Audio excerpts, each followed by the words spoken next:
You are now listening to Talk Your Jits podcast.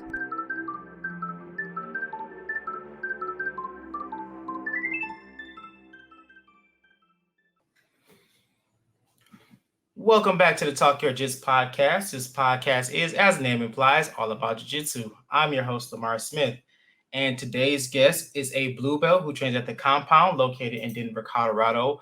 Welcome back, Blue Mays. Hi, thank you. Thanks for having Hello again. Hi. Man, it's exciting. It's exciting to talk to you. You're one of the first guests to come back for season 2. Yes, I'm really excited to be on here. Yeah, so I don't know. I guess just to recap what we talked about last time. I think you were talking about a lot of stuff you were overcoming.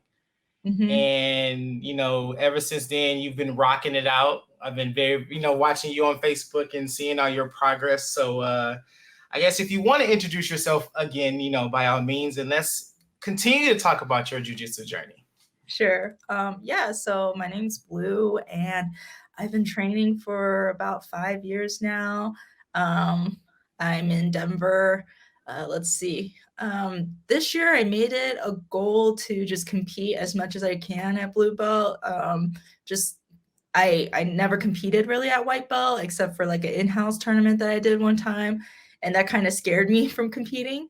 And I wanted to compete again and try to do it locally at white belt, but I threw my back out, and then I just fell into kind of a depression and just didn't have the motivation to train. So I quit in like late 2019, or like took a break, I guess. And then COVID happened, and I got my blue belt. I went back to jiu-jitsu training like when they started lifting the COVID stuff. And then I got my blue belt November of 2020. Okay. And since then, it's been like such a journey because I've seen all these people I look up to compete. And the last time I went to Pans was 2021 just to watch a friend compete. I wasn't competing at all. Mm-hmm. And I had a panic attack there, and I wasn't even competing. But I decided, you know what, I want to compete. I went on like a road trip at the end of 2022, like actually the summer of 2022, I went on a road trip across the West Coast and just wanted to get away for a bit and just see life in a different perspective. I've met so many cool people who train, and that really motivated me to come back to Denver and start training more seriously to compete. And 2023, I decided I'm going to compete as much as I can. So I traveled a whole bunch and competed a whole bunch, got some medals, did several like large tournaments. And my most recent, I got gold at Nogi Pans. So yes, that was a great accomplishment. Congratulations on that. When you posted a picture about it, I was ecstatic. I was so excited for you when I heard that you won. So yeah, because I don't know, like for people who haven't listened to her episode from season 1, I recommend you guys go back and listen to her episode because it was very, very inspirational. And I like a lot of people who have listened to it, it was like, man, that's like one of my favorite episodes. And she's just been like, your story was like phenomenal. So just hearing from all the stuff that you've been through from the last time we talked to you, kicking ass at Pans, I was like, oh, that's awesome. Awesome. Thank you. So what's new with you? What's new in the life of Blue? I mean, it's been a year since we talked. I know you've been doing a lot of jiu-jitsu, a lot of moving and shaking. So what's been going on?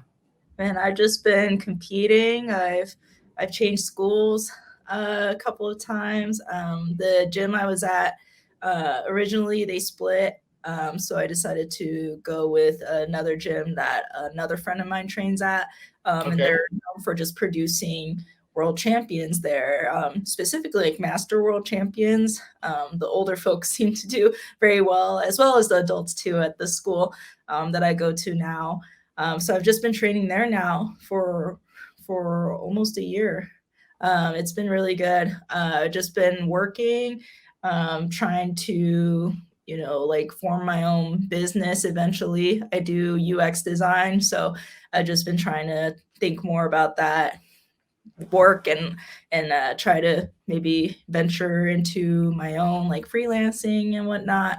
I'm hoping to get into coaching, so this is very early start right now, but I'm like starting to maybe coach like a couple of white belts and like new blue belts, specifically like with performance anxiety, and if they're struggling with the mental side of competing and not necessarily like the technique and things like that. I want to help those people. That's something I always struggled with competing, because I remember the first time I competed at blue belt and I was having a panic attack and I just like shut down and I would just get beat in like 2 seconds, literally like 2 seconds of the guillotine, like doing a sloppy double leg. And I wasn't even trying at that point because I was just so scared. So I want to help people. And, I want to shout out to actually a professor of mine that I reached out to her. I haven't met her in person yet, so hopefully I'll meet her at Nogi Worlds. But her name is Heather Woods. She helped me a lot with my mental side and really helped coach me through difficult times. And she's one of the biggest reasons like why I've been successful competing, as well as in my mat too also. Yeah. If for people who don't know, I mean, at this point, if you guys listen to the show, we've always touched base on like the mental aspect of jiu-jitsu, and it's just as important as techniques, because it's always an eternal battle with yourself when it comes to even with training. You're talking about competing on big stages where it's not like a local tournament. Like you got thousands of people watching you, and it's like it gets scary. It gets real scary. So. Yes. Yeah, it gets really scary. I mean, like the first big tournament I did was Pans in March of this year, like gi Pans. And the first match I did, I got DQ'd. What? Because I went out of bounds during a submission attempt, but the woman I went against, like she had me in like kind of, I think I still had both arms in her triangle attempt, and I was just trying to like get out of it and pressure into her, and she kept kind of scooting shoulder. What is it like trying shoulder walking back? Yeah, shoulder walking back, but I was trying to just like press into her. I wasn't trying to push her out of bounds, but I went out of bounds, and that ref was like, "Nope, you're DQ'd." Oh man, that sucks. So that sucked. So that was the first big one. Then after that, I started just doing opens. I did the Atlanta Open, St. Louis Open, Austin Open, and then I did Master Worlds.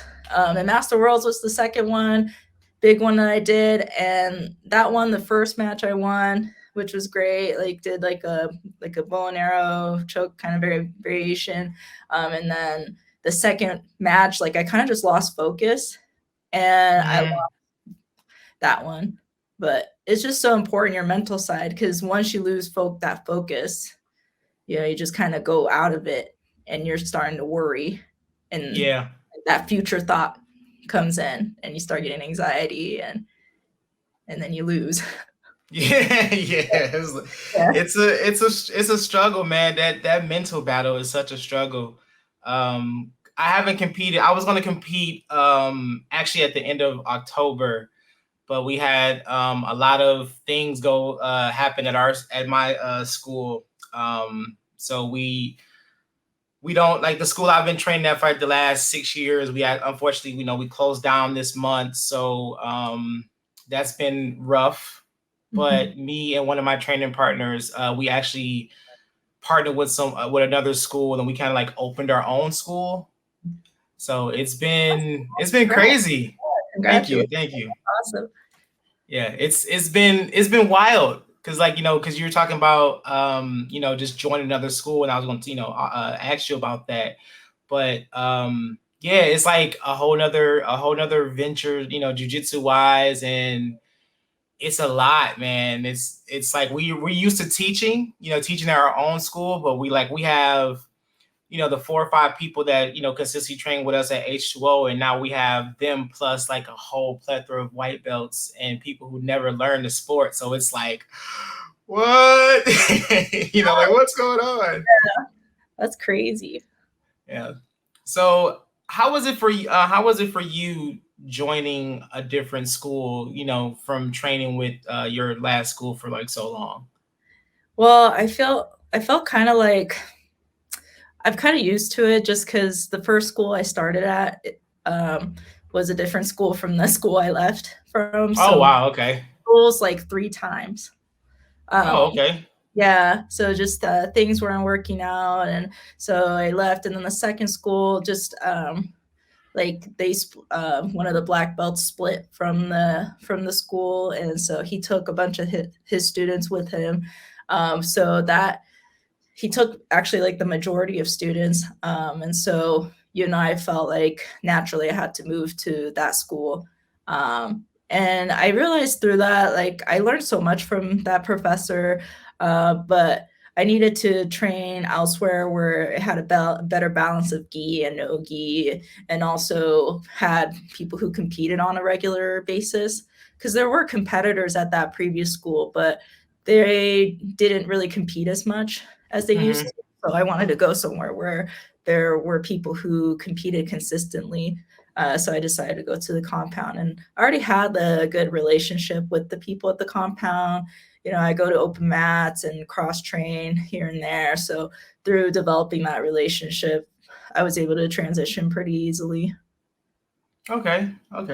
Yeah, that's awesome. That's awesome. And I've talked about cross training before, and before we landed at where we was landing at, one of the guys that was on one of the earliest seasons, earlier episodes of first season. I talked to him a bunch because I was, kind of keeping him up to date on what's going on with our school. And he's like, hey man, if you need to, you can always come over here. And it's great to have those relationships, and especially in this jiu-jitsu community where, if you need to train somewhere, you have a couple people in your back pocket that you can call, and that way you don't miss out on anything. Because you probably know as well as I do, if you miss a week or two of jiu-jitsu, it's like 2 months, 3 months gone. Yes, and you're just getting beat up. Yeah, because I'm sorry, go ahead.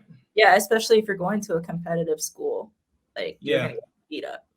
yeah, because that was our worry, man. Because it wasn't even like, oh yeah, I knew where we was gonna train, but it's like, dude, how long are we gonna be off the mats? Because yeah, you miss a day, it's like a week. You miss a week, it's like 2 months. If you miss anything longer than that, it's like, dang, I need to start all the way over. Yeah, exactly. But sometimes a break is good for you, especially if you work out. Yeah, so I take breaks after I compete, but only like a few days. Yeah, you can't stay away from too long. No matter how much. Like I was talking to my instructor and one of my training partners, and he was like, dude, after the we get everything settled, man, I think I'm gonna take like a week off. And they both looked at me like, really? Are you? I'm like, probably not. Probably not. I was like, maybe a weekend, but a whole week? Nah, I can't. No. So, like I said, just from last time talking to you and to like now just hearing you talking about competing more and actually getting to that instructor role and whatnot, which is phenomenal and amazing in itself. But like, if you had to like look back and see where you started, like, could you imagine that you would be wanting to be an instructor and competing as much as you did, or as much as you are now? No, I couldn't fathom it. I couldn't even imagine. I couldn't even think that far. I couldn't think even past like the soreness. Like I remember that pain, that joint pain that I would feel when I was training at white belt, and just how everyone was just beating me up so bad. And I remember like a particular incident that led me to like, I guess, quitting at white belt was like it was like an advanced gi class. I was a 4-stripe white belt at that point. And I just couldn't stop crying. I was just crying in that class and just so overwhelmed, overstimulated. And I just was like, I can't do this anymore. This is not right. Like, I'm not picking up the techniques. There was a kid who started like way after me who got promoted to blue belt in like 6 months or something. And I was just like, what's wrong with me? Why am I so terrible? So I couldn't even think that far, like competing or even like winning like no-gi pans. I couldn't even imagine that. Like, I was scared of competing. I was scared. Like, I didn't think I would even be a good teacher because I didn't think I was a good person. So why would anyone want to learn from me? Yeah. Yeah. It's wild because jiu-jitsu will show your true colors, man. And it has a way of showing you where you're supposed to be. And like I said, I am very, very proud of like from your story and just seeing you like just blossom into like this badass, jiu-jitsu practitioner. And now you're talking about teaching and everything else. That's pretty awesome. Pretty awesome. Yeah, my hope is to help people who are struggling like me, who are, white belts. I think white belts are what keep the gyms going, and I notice sometimes we don't treat white belts well, or, we're not nice to them or something, or we're not as welcoming. I think, we have to be kind to those people, and you don't know, it doesn't matter what color belt, but you don't know what people have gone through in their lives. Yourself out here like on the mats to be like most vulnerable physically. You don't know how to defend yourself or anything like that. It takes guts to do that. It takes a lot. And like the further you go up the chain, the further removed you are from that. So oftentimes you forget, you don't see, you don't remember, or you don't even think about like when you were a white belt and you were on the struggle. Yeah, we are constantly reminded of that. That's one of the things my instructor kind of like instilled in us, and I kind of hold dear to this day. Like when we meet people, especially people who never trained before, like we treat them just as much as the person who's been training for like the past 50 years. Because like you said, you don't know what this person's going through and what they've been dealing with.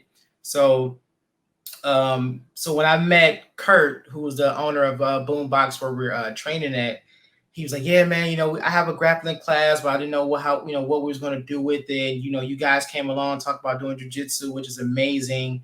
And last week I got a chance to meet some of the people.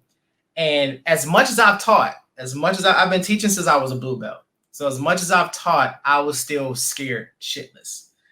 Like it's a room full of people I've never met, and I'm like, they're waiting for me to say something, they're waiting for me to teach, and they're hanging on to every single word. And I'm like, hope I don't sound stupid or crazy or throw out some lingo they don't understand. And after we got done with the seminar, I'm just standing there, I'm like, hey, this is, I show what I can show. And, in a lot of time, I think it was like maybe like 30, 45 minutes. And I'm like, so anybody got any questions? And no one said nothing. I'm like, uh-oh. Well, one guy, he raised his hand. So he's like, yeah, so when did your class start? I was like, oh, thank you. So everyone, they gave high praises about, how I teach and everything. And that was like a big sigh of relief and a big weight off my shoulders. Cause like, I'm so used to teaching the same 6-7 guys that I've been growing up with in this sport. And now we're in a new house and meet new people. And they're just excited as the people that I've been training with. And it's like, oh, this is going to be fun. This is exciting. Really, really exciting. Yeah. It takes some getting used to because the gym that we're at now is a little bit smaller than what we used to, but we have more people. That's so exciting. I guess it's a good problem to have. Yeah, that is a good problem for sure. And I think that's awesome that you've been able to teach new people and people enjoy your teaching style. I don't know what my teaching style will be. The first school I went to, I assisted like their kids class. And I really enjoyed doing that. But I stay long enough to really hone in on that skill set. So my hope is that as I come to purple belt, I'm able to teach like the beginner classes, and just stay in the moment and not be so anxious to teach. So Yeah. But kids class is as crazy as chaotic kids class can get. That is the best place to start. It is. Yeah, because you have to, you can't go in with the mindset of like, okay, I got 6 people, I'm going to show 5 different techniques and we're going to rep them the whole class. Like, no, you got to break down an arm bar to the most simplistic form for these 6, 7-year-olds and be like, just for them to be like, okay, I think I got it. But it helps yourself in the long run because it slows you down. It gives you time to assess what you're trying to do and thoroughly look at what an actual armbar is, and it helped me a lot because I started with kids class. Before I even thought about doing adults class, I was teaching kids class twice a week to the point where I was running a kids class, and now it's like, oh yeah, so it's kind of easy to teach adults now because they're just bigger kids who just so. Exactly. Maybe a little bit more quieter, but yes, just a little bit. No, I would say sometimes I'm a bad student because I'm in the corner with my friend and we're just chatting and we're doing the techniques and then talking, and eventually we're just not even doing the technique anymore. And my teacher's like, "What are you doing?" and but the funny thing about that is I've said that more to adults than I have kids. Yes. Because we'll be, repping a technique, and then next thing you know, you got the corner of your eyes, 2 people rolling like a full match. Like, what are you doing? Right. What are you doing? That is not the technique we're doing. Stop it. Yeah. My friend and I are like that, and our professor's like, "This isn't even the technique. Like, what are you doing? We're doing extra stuff. Just doing it." It just happens. I know, right? I don't know. Yeah. Hey, it happens though, man. But I mean, because we were, I think one of the last classes we were teaching at our school, we were going over something, and I think we're going over we was going over guard passes, and I'm like, we're talking to a couple people, and next thing you know, I just see limbs flying on my left side, and I just stopped and just looked over like, you guys done? That's not the technique we were working. It's like, oh, my bad, man. We just got so into it. I was like, yeah, I understand. I get it. I'm not mad. It's just funny because that's how it happens. Only in adult classes. Kids classes, it goes smooth. Adults is like, stop it. Go sit in the corner somewhere. Yeah. You guys split up. I know, right? You go over there, you find another partner because you guys get into trouble. Yes. Yeah, we've all been there. We all been there. But but yeah, man, so how was it for you preparing for Pans and Worlds? Because those are really, really big stages. It's not, unlike, not downplaying grappling industries and stuff like that, but this is the mecca of jiu-jitsu. Yeah, no, it various steps. It's for me, it took just incremental steps of just competing at opens, getting used to the IBJJF rule set, understanding that better. And for those listening and who want to compete IBJJF, if you've done grappling industry, NAGA, ADCC, whatnot, just make sure to read the rules for IBJJF, especially, if you're used to ADCC rules. Just forget those rules, because if you do it, if you compete like ADCC, you're gonna get DQ'd. And if you learn the rules, I think that helps a lot. Just sets expectations. When you go to the opens, when I go to opens, the day of the tournament, I make sure I have my snacks prepped, and then my music, all that stuff, warm up maybe 30 minutes before. I look around the venue and just see where spots I can go sit and relax. Just getting used to the ways IBJJF holds their events, that helped my anxiety a lot, and just allowed me to better understand how they're set up and how they go through the events and stuff like that. As far as mental prep goes for me, again, my coach, Heather, she helped a lot with that mental prep, just writing down positive affirmations about myself and repeating those affirmations, staying in the present moment, I noticed if I worry much about the future results, then I would get anxiety about those future results, which I noticed from like history that when I compete in that way, I don't do well. So I have to throw that away and just think about just I'm right here. I'm at the present moment. I'm about to go on the mat to compete. Do my game plan. I prepare a game plan with my coach, and I just write down like my ABC game plan, and A is like my go-to plan. And that's something like I just drill over and over. B plan is like if A doesn't work out, go to B. So I drilled that. C is more like, oh crap, kind of plan. So, oh yeah, that emergency button. Yeah, oh crap, that just took me down. Or like start from the worst position. So if like my C plan, like someone took my back, that's my worst position or something, then I just drill like back escapes over and over and over. Or at like places I just get really stuck at a lot. So I would drill that all the time. So I would do a combination of like prepping the movements, drilling that, making sure I have good drilling partners for that. I think that's very important. Oh yeah. So I have several good drilling partners that I found over time throughout this year, just competing and just, you know, people seeing me compete. And then I show up for those people too. I think that's important. You know, you should return the favor as well and show up for those people, and they'll show up for you as well. So now I have friends as a result of that. And they're one of my good friends now because they've helped me so much with competition prep.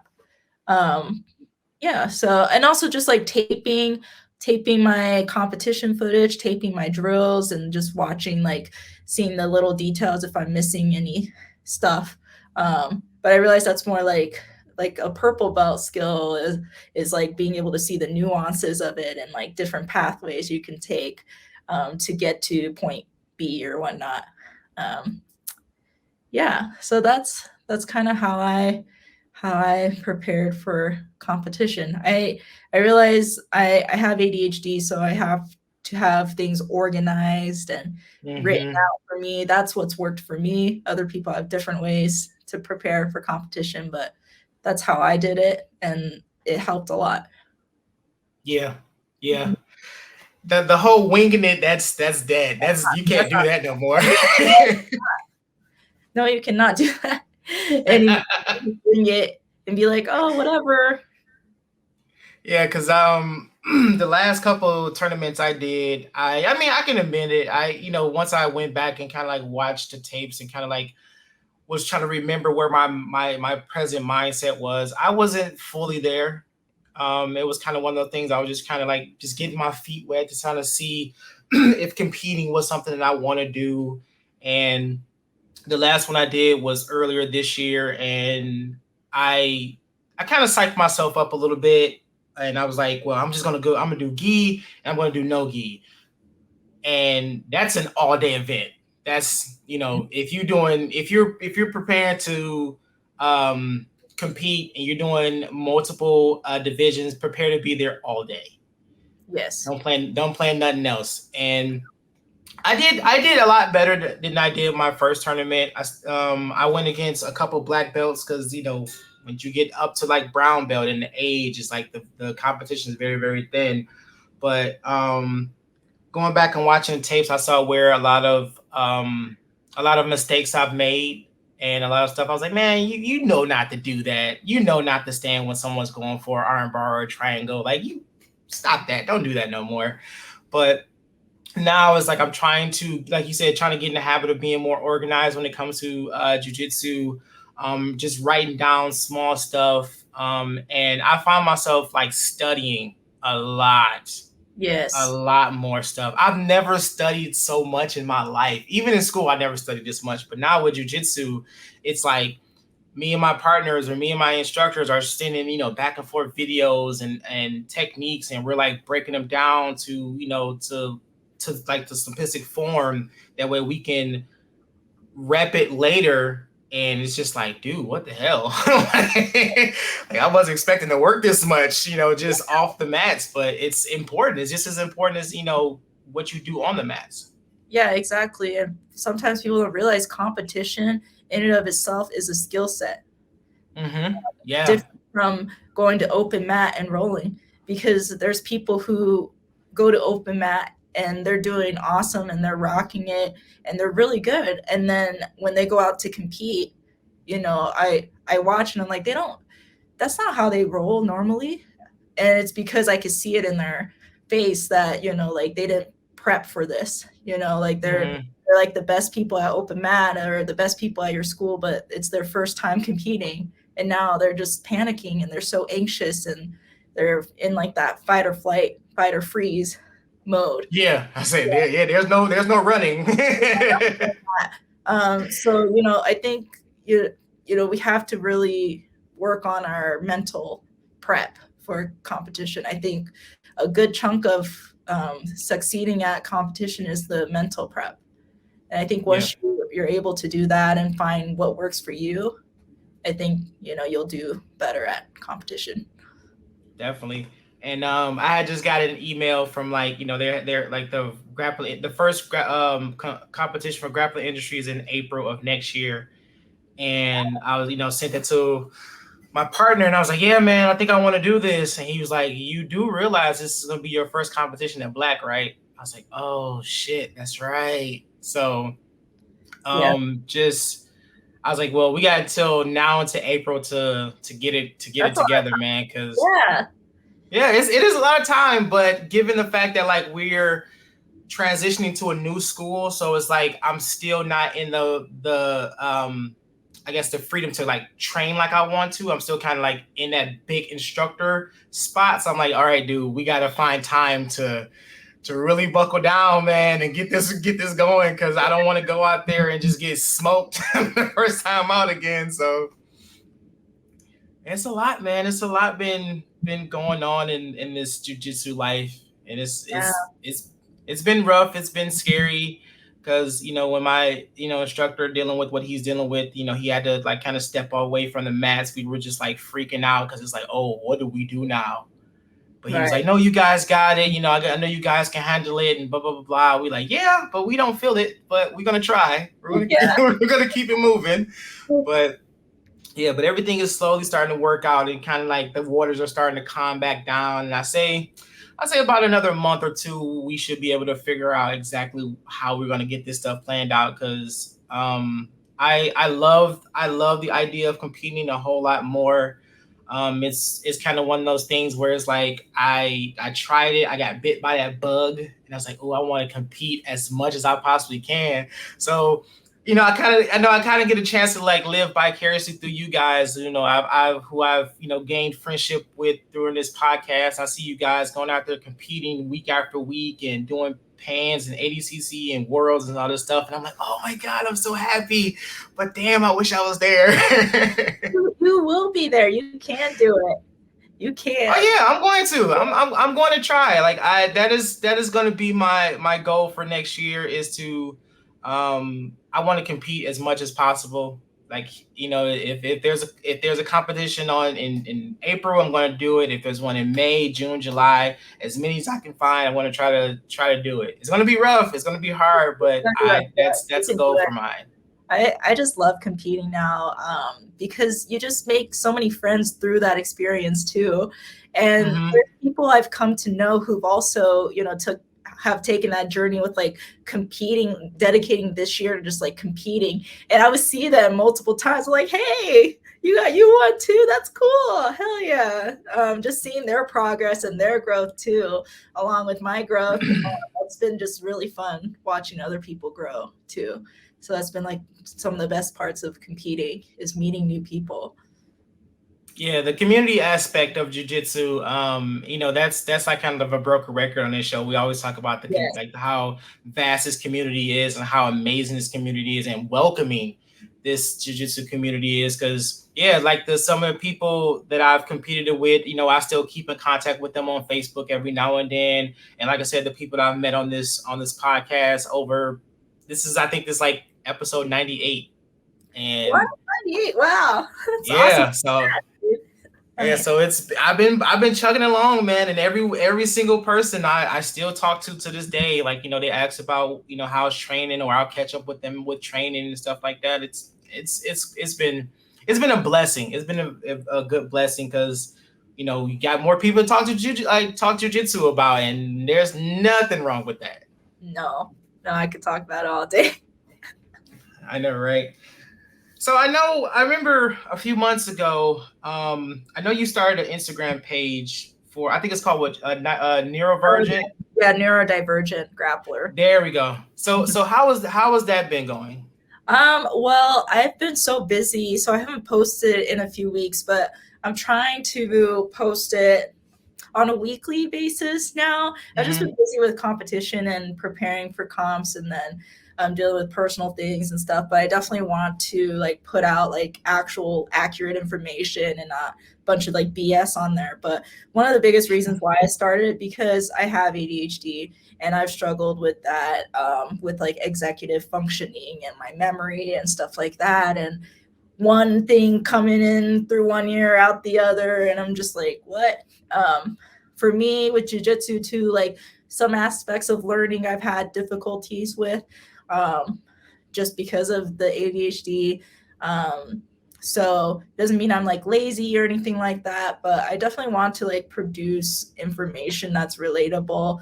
I know that a lot of people who, maybe I shouldn't say a lot of people, maybe some people who train jiu-jitsu might be neurodivergent. So neurodivergence is like, it could be ADHD, autism spectrum, OCD, dyslexia. Tourette's also is like part of the neurodivergent umbrella. So I definitely want to get back, to provide like good, accurate information and resources for people who are neurodivergent and who want to train or are training and might have unique difficulties. Of course, I'm like not a doctor, I'm not a psychiatrist, I'm not a psychologist, so I'm not out there like recommending people do XYZ medically. Right. Stuff. But I always tell people, if you like suspect, that you might have something, I would talk to your doctor or go to a therapist. I know, right? But the stuff that I have seen you post, and I was able to sit down and read through, it was some very eye-opening information. And everyone has a different learning aspect. I've learned more about myself as I go through this journey with jiu-jitsu. Like I can, we can sit here and talk about techniques all day, and I will probably grasp it, or I'll probably be like, oh, okay. But I'm that type of person, like I need to do it. I need to like feel it. I need to do it to be like, oh, okay. And my partner Brian, he's the same way. He's more so like he can see it. He can just do it in his mind, but I'm like, nah, bro, we gotta pick a corner, bro. No, like I have to actually do it. I'm definitely like a feeler for techniques. I have to do it. I could watch a video all day and I still wouldn't get the concept until I actually do it. So I never buy like instructionals, because I mean, like I have to do the technique eventually, but just purely watching the instructionals don't help. And oftentimes I've struggled at like seminars because like it's just so big. And I mean, I would try to do the technique, but I wouldn't get the technique just because they go through it so quick. So with me, I've done like a few privates. That's helped me a lot, because it's like pinpointing kind of exactly exact opportunities that I could improve on. So that's helped a lot. I'm definitely one of those people who is very like tactile. Yeah. And like, I don't know if you can see it kind of in the background, but this tackling dummy, this jiu-jitsu dummy, it helps a lot, because there's those moments I'll be sitting here, and if I'm like editing videos, or I'm watching like jiu-jitsu videos on social media, and I'll see something, I'll be like, okay, no, I gotta try that. Right. I grab it and be like, oh snap, that's how that works. And obviously I don't get no feedback from it, but it's like at the same time, it's like, oh, okay, that's enough to kind of get my mind to process it and absorb it. But yeah, I highly recommend everyone get some type of wrestling dummy, or find someone you can beat up on. Yes, that's my dummies. No, they're not dummies. But I did look into like getting a dummy, but they're kind of expensive. Honestly, I got this one from a friend of mine. So we kind of did a trade. I did a painting for him, and he gave me that one. But they can get pricey. But I did see a couple on Amazon for like $50. Obviously, you have to buy the filling for it and everything else, but Yeah, they are a blessing to have, especially for people who think think and process the stuff the way that we do. Like we have to be like get our hands on it and get the molding to figure out what's going on. So yeah, it works. It helps a lot. That's tremendously. Awesome. Right. And that's the whole point of the page is like people learn differently. And I hope that this community will be open to those different types of learners. Yeah. Whereas in like an academic setting, it only caters to like a couple of different types of learners. And so you often see people like me struggle through that or just like white knuckling through that. And it's painful and it sucks.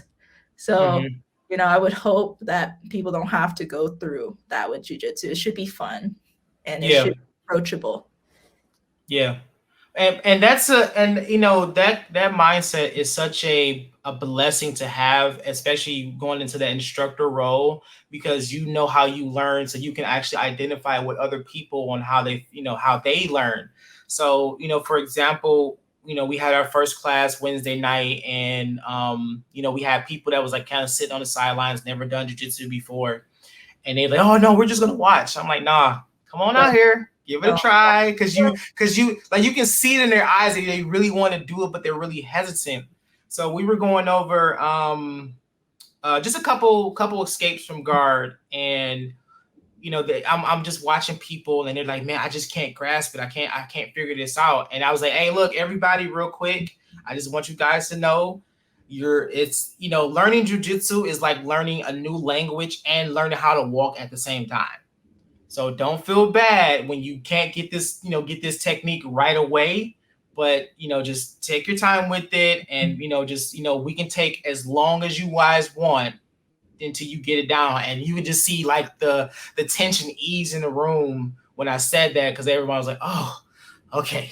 And everybody's like, everyone was so happy that I'm not that, we're not that type of, structure where it's like, if you don't get it, you're just going to get you don't fall to the wayside. Like, no.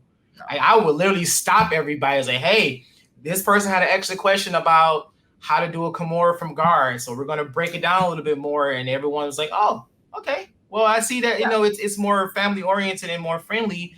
Everyone was more, susceptible to what we were trying to do. Right. And you want people to come back. And I think like being accommodating in that way helps people come back. Yeah. Yeah. And that's what we were going for, because we don't want to just overload these people, because we can talk about jiu-jitsu all day, but it's like, you know what, let's try to bring it back, keep it simple. And I love the idea of us, quote unquote, starting over, because it gives my body a rest, because I don't have to worry about doing advanced techniques all day. I can just go back to the basic, just learning how to move on the ground, and our snakes or shrimps, or some school call it, and it's just it's just like a sigh of relief that my body get maybe a little bit of break. But I'm excited, very excited to see what the future holds at the new spot that we're at. Yeah, congratulations. Thank you. But Blue, man, since you since you're a guest on the season 2 of Jiu-Jitsu, Talk Your Jits podcast, we added just a little bit of a little question at the end. So we asked everybody who come on the show, past or present, your top 3 people you would love to get a chance to roll with. Oh gosh, top. No particular order. I don't know. Oh, that's a good question. Who do I want to roll with? Oh man, do they have to be famous or? No, they don't have to be famous. There's this woman named Krista, and she just got her purple belt, and she's Master 1, and she's just she's just one weight class down from me, and she's just killing it. I've seen her compete throughout this year too, and I'm just I was like envious. I'm like, oh, she's so good. Like she's just killing everybody. She's like just her speed and her tenacity and just her will to just work. She made her purple belt debut at no-gi pans and got gold. And I was just so impressed by that. So Krista, I would like to go against Krista. Hopefully, we'll meet each other. I think she tore ACL at no-gi hands. So she had an injury, unfortunately, because I would have loved to see her at like no-gi world. But I'm hoping for a speedy recovery for her. So I would like to go against her. Definitely. Let's see who else. Oh man, I don't think about this. As much as no one is ready for this question. No one, yeah, I was not ready. I mean, another person I like to roll with is this woman named Danielle Walker. I don't know if you've heard of her. She's also Master 1, and she got her black belt, I think, last year. But she was like, I told her, I met her again at no-gi pans this year, and I told her that she inspired me to compete. When I went to pans to support my friend 2 years ago, she was a purple belt, and I just saw how she like just commanded those matches and just was very aggressive. I think she has like a wrestling background, and just she's so good on her feet. And she talks a bit about her sobriety journey too, and she's just awesome. Like I just love watching her. Like I was just so mesmerized by her, and like my friends were done at that point, and I was just like, no, I need to watch Danielle her finals match. I need to watch her. So I guess I would like to roll with her and learn from her. Let's see, one more person. I can't think of one more person. I don't know, to be honest. Oh, it's okay. It's okay. Yeah. If you can't, I mean, I know there's so many names you're like, that's like running, and like, you don't want to nobody feel left out. But yeah, like I can't really think of a famous person. I mean, like actually, I want to roll with Heather, my coach, like because it's been all virtual, so I'd like to see her in person. And she's like a master world champ also. I really look up to like the masters women because now I'm fighting in that division more so than the adults, because we're working full time, might have kids or a lot of life going on, and even through that they're doing this and competing at a high level. So I really look up to those women. Yeah, man, that's awesome. And a lot of people don't understand the sacrifices that we make in this sport to try to do something that we love. And that's a whole nother conversation we can dive into. But yeah, Blue, if there's any other questions you have for me, fire away. If not, I would love for you to continue to say, what you got, what's the future for Blue in this world of jiu-jitsu. Shout out anybody, anything that you want. The floor is all yours. Oh man. Well, I just wanted to say thank you to the compound for helping me this year really grow my game. I want to thank Professor Zach for his support, Professor Mike, Professor Heather. Also want to thank my friends, Marcina, Daisy, Miriam. There's just so many people. I hope I'm not forgetting Joey. I want to thank those people. And yeah, just, keep on fighting, keep trying, come back to the mats.